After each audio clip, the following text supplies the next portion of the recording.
As interesting as Handy Ann was, and as great as it was to see her eyes explicitly light up blue for the first time in a scenario where it's obvious that it was 100% intentional for them to do so, Fort in the Road is a lot more interesting to me for a lot of reasons. I mentioned in my last review that the pacing of the lore stuff in this show has felt a lot like early Steven Universe to me, and this episode, man, felt like one of those old Steven Universe episodes.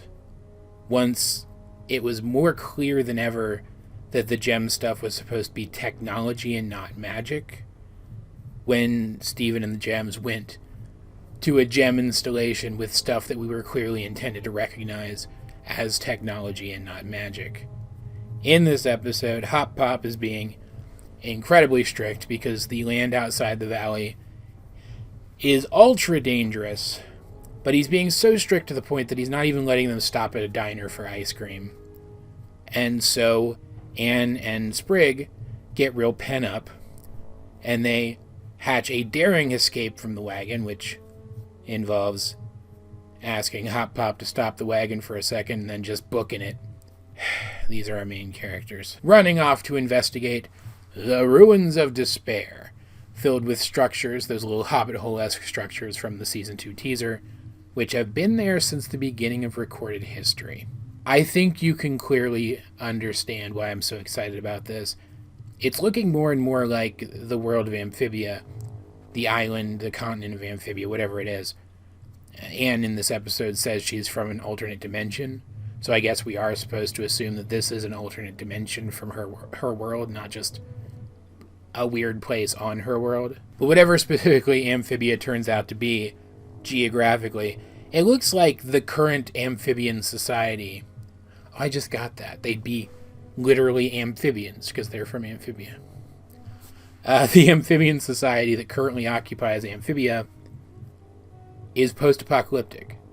And I'm so excited about that. Because, like, one of the coolest things about Steven Universe, back when it was still airing new, the original Steven Universe, the early stuff, was getting to learn through, like, story osmosis about the war, about the past of the show.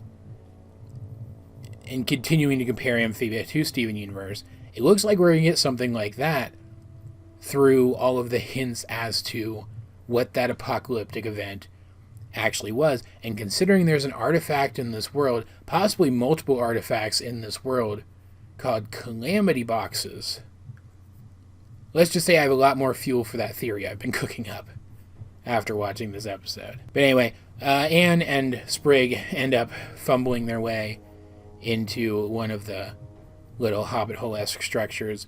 Hop Pop leaves Polly behind at the wagon, which is, of course, a fantastic idea on his part. I thought he was supposed to be the smart one. Holy shit. So he can follow them, and he ends up there, too. And there's a giant frog-themed computer with arms in there. And Sprig ends up turning it on just to spite Hop Pop. And it has a vocal interface. It can talk to them. And it has arms that it could use to attack people. And it's the control system for a frickin' assembly line. The Ruins of Despair are, at least in part, a factory that builds robot soldiers, it looks like.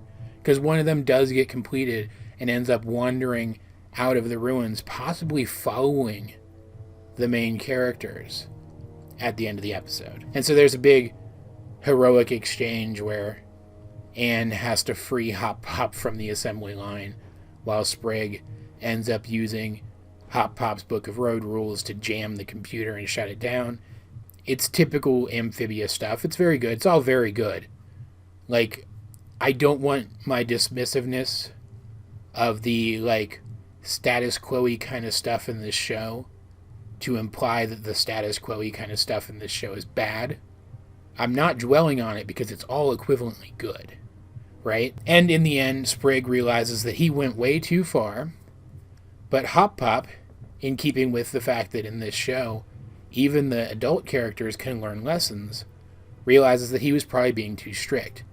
Especially if they manage to get Anne home soon, this is going to be the only time she ever goes anywhere outside the valley, and this may be the only time that Sprig and Polly ever leave the valley too. He should, at least in areas where it's safe to do so, try to make this journey special for them. So he basically commits to doing so. Like, he doesn't make a solemn oath or anything, but he goes back and lets them get some ice cream at that diner. It's all very good. It's all very good stuff. But the background stuff, the lore stuff, was definitely, at least for me, the far more interesting aspect of this. And I'm not going to dip my toes too deep into the possible implications of all of this here. Though I will say, once again, we see something not exactly mystical, because this is clearly technology, but we see something, let's say, something related to energy in this world with a conspicuous, colorful glow, which seems to be in keeping with the art style of the other colorful glows that we've seen so far. In fact, the initial colorful glow that we see here is a very similar blue glow to Anne's blue glow. But what's more interesting is when the computer realizes that someone unauthorized is there trying to fiddle with the controls, that being Sprig, its glow changes to a red glow, which supports the idea that maybe these different glows pertain to different things. I don't know. I'm just cobbling stuff together. All of this could be really off base, but maybe this is a world where technology used to exist, which was powered by this mystical energy. Or else, if it is intended to be entirely technology-based, maybe Anne and her two friends were infused with some of this energy through the technology of the music box. It's also worth noting that whereas the last episode, while it was definitely action-packed and amusing, it didn't really show off a lot of Amphibia's trademark wit. This episode did, again.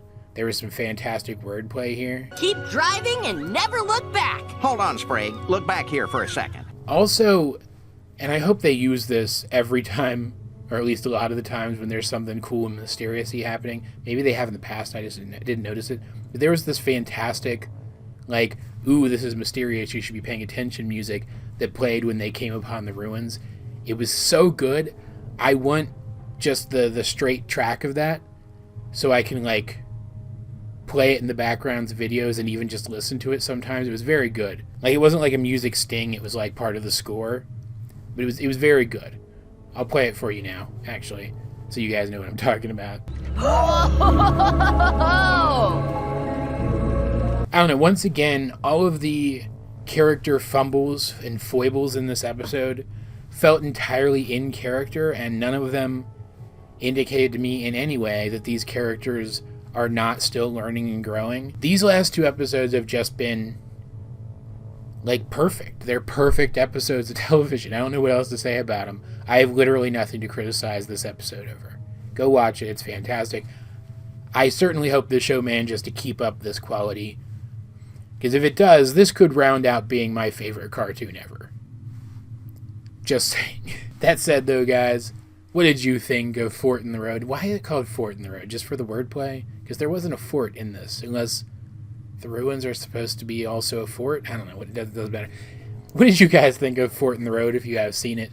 Let's get a discussion going in the comment section down below, or over on my Discord, link in the description. But either way, this has been AJ22, and I will talk to you guys later.